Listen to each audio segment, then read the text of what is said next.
حضرت بلال رضی اللہ تعالیٰ نے رسول اللہ کا شہر کیوں چھوڑا؟ اس کے لیے وہ ایک واقعہ بھی بیان کرتے ہیں، وہ تاریخی روایتوں میں تو ملتا ہے، باقی اس کی اسنادی حیثیت تو کمزور ہے۔ صرف حضرت بلال کیا یار، مولا علی نے مدینہ شریف چھوڑ دیا، آپ حضرت بلال کو لے کے بیٹھے ہوئے ہیں۔ حضرت بلال کی کیا رسول اللہ سے عقیدت ہوگی جو مولا علی کی ہے؟ حضرت بلال نے تو اسلام قبول کرنے کے بعد تکلیفیں اٹھائی نا، مولا علی تو وہ ہیں جن کو بچپن سے لے کر اور اپنی وفات تک نبی اسلام نے اپنے ساتھ رکھا، پرورش کی، اپنی بیٹی بھی ان کے عقد میں دے دی۔ اس طرح کا کلوز رشتہ تو رسول اللہ کا پلانٹ ارتھ پہ کسی کے ساتھ نہیں تھا جو مولا علی کے ساتھ تھا۔ تو مجبوراً آپ کو بھی کوفے شفٹ ہونا پڑا، آپ کی قبر بھی کوفے بنی، اپنے دور خلافت کے اندر آپ وہاں چلے گئے چونکہ ریٹ آف دی گورنمنٹ کو اسٹیبلش کرنا تھا۔ یہ آپ کے نزدیک یہ چیزیں اہم ہوتی ہیں، شہروں کے ساتھ نسبت، صحابہ کے نزدیک، اہل بیت کے نزدیک سب سے بڑی نسبت اللہ اس کے رسول کے ساتھ تھی، اور اس کے بعد ان کے مشن کے ساتھ۔ شہروں سے، علاقوں سے کوئی فرق نہیں پڑتا۔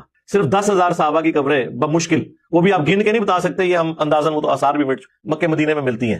تو صحابہ تو 1,00,000 کے قریب تھے، سب اپنے اپنے علاقوں میں جا کے انہوں نے دین کا کام کیا ہے۔ نبی علیہ السلام کے تو قریب وہ ہوگا نا جس نے رسول اللہ کے دین کے حوالے سے مدد کی ہے، یا وہ ہوگا جو مدینہ شریف دفن ہو گیا۔ وہ ٹھیک ہے حدیثیں موجود ہیں شفاعت کے حوالے سے، لیکن ان حدیث میں یہ نہیں ہے کہ تم مدینے میں دفن ہو اور کرتوت کرو شیطان والے تو میں تمہاری شفاعت کروں گا۔